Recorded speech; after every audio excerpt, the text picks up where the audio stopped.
কথা বলেছি।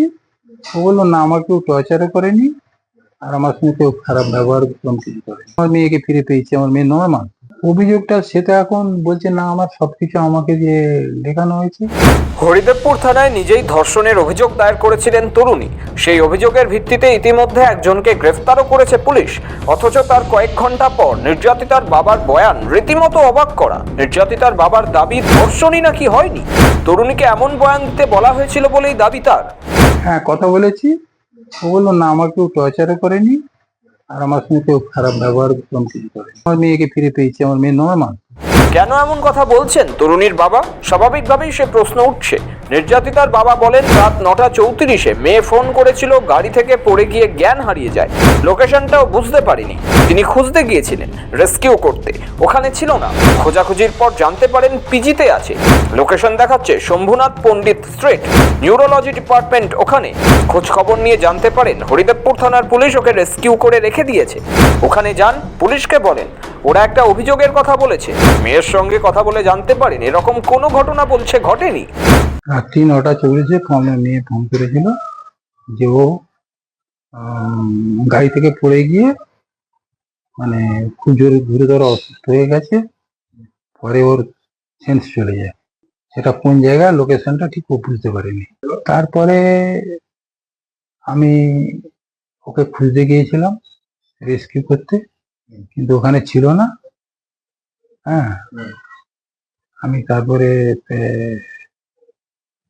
খোঁজাখুঁজির পর ওর লোকেশনে জানতে পারলাম যে পিজিতে ওখানে আছে।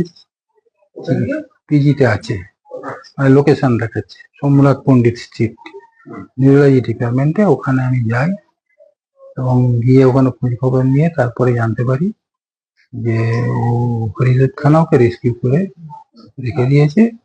ওখানে যাই, যে আমি মানে ওখানে পুলিশকে বলি যে ওরা একটা অভিযোগের কথা বলেছে, কিন্তু আমার মেয়ের কাছে আমি যা জানলাম যে এরকম কোনো ঘটনাই ও বলছে ঘটেনি। তিনি আরো বলেন, পুলিশ বলছে এফআইআর করেছে, একটা ছেলেকে অ্যারেস্ট করেছে। তিনি মেয়ের সঙ্গে কথা বলে জানতে পারেন, মেয়ে বলল না, এরকম কিছু হয়নি। পুলিশ বলছে আমি একটা এফআইআর করেছি, একটা ছেলেকে অ্যারেস্ট করেছি। আমি মেয়ের সঙ্গে কথা বলে জানলাম, মেয়ে বললো না, এরকম কিছু হয়নি। আমাকে পুলিশ বলছিল আপনি মেডিকেলে গিয়ে বলবেন, আমি সেগুলো কিছু বলিনি। ও বলে কি চাইছেন আপনারা, কি চাইছেন? আমরা কি জানি, আমার মেয়েকে ফিরে পেয়েছি, আমার মেয়ে নর্মাল। যার সঙ্গে যে অ্যারেস্ট হয়েছে তার সঙ্গে মেয়ের কি সম্পর্ক আপনি জানতে পেরেছেন? কোনো সম্পর্ক নেই। বলছি ইনস্টাগ্রামে পরিচয়, না। ইনস্টাগ্রাম থেকে পরিচয় হয়ে মেয়েকে দেখেছিল। কোনো সম্পর্ক নেই ওর সঙ্গে। মেয়ের সঙ্গে এখনো পর্যন্ত পরিষ্কার ভাবে আপনি কথা বলতে না, পেরেছেন? পরিষ্কার ভাবে কথাটা আমি বলতে পারিনি। ও এখন সারা রাত ঘুমায়নি, ঘুমাচ্ছে। কেমন হুম। ও উঠলে পরে আমি কথাবার্তা বলবো, পুরোপুরি কথাবার্তা। তারপরে পুরো বিষয় জানতে পারেন। হ্যাঁ। মেয়ে কি করতে গিয়েছিল কালকে? মেয়ে ও যেখানে স্টাডি করে সেখানে একটা কি কাগজ জমা দিতে গিয়েছিল। তারপরে এই ছেলের সঙ্গে কিভাবে পরিচয় হলো বা তার তা আমি সেটা এখন বলতে পারছি না। সময় লাগবে আদৌ- মেয়ের সঙ্গে কথা বলতে? হ্যাঁ, সময় লাগবে। কি মনে হয় মেয়ে কি মানসিক ভাবে ভেঙে পড়েছে?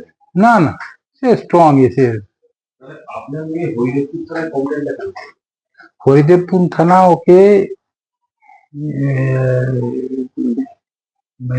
কোথা থেকে পেয়েছে আমি জানি না। আমি সেটা ওরা বলেনি, আমি জিজ্ঞেসও করিনি।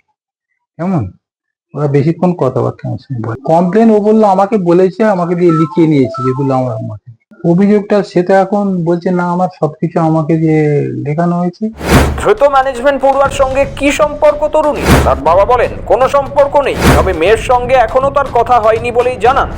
মেয়ের সঙ্গে কথা বলতে কিছুটা সময় লাগবে বলেই দাবি তার। নির্যাতিতার বাবার দাবি, জোর করে অভিযোগ লিখিয়ে নেওয়া হয়েছে। কি সম্পর্ক আপনি জানতে পেরেছেন? কোনো সম্পর্ক নেই। বলছি ইনস্টাগ্রামে পরিচয়, না। ইনস্টাগ্রাম থেকে পরিচয় হয়ে মেয়েকে দেখেছিল। কোনো সম্পর্ক নেই ওর সঙ্গে। আপনি কথা বলতে না, পেরেছেন? পরিষ্কার ভাবে কথাটা আমি বলতে পারিনি। ও এখন সারা রাত ঘুমায়নি, ঘুমাচ্ছে। কেমন হুম। ও উঠলে পরে আমি কথাবার্তা বলবো।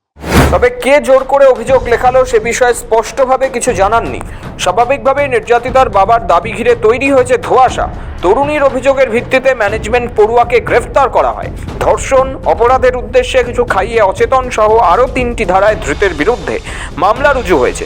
শনিবার দুপুরে তাকে আলিপুর আদালতে তোলা হয়। এসবের মাঝেই নির্যাতিতার বাবার বয়ান সামনে আসার পর অভিযোগ ঘিরে নতুন ধোঁয়াশা তৈরি হয়েছে। পুলিশ জানিয়েছে তদন্তে সম্ভাব্য সব দিক খতিয়ে দেখা হচ্ছে। সৌভিক চ্যানেলের রিপোর্ট, সময় কলকাতা।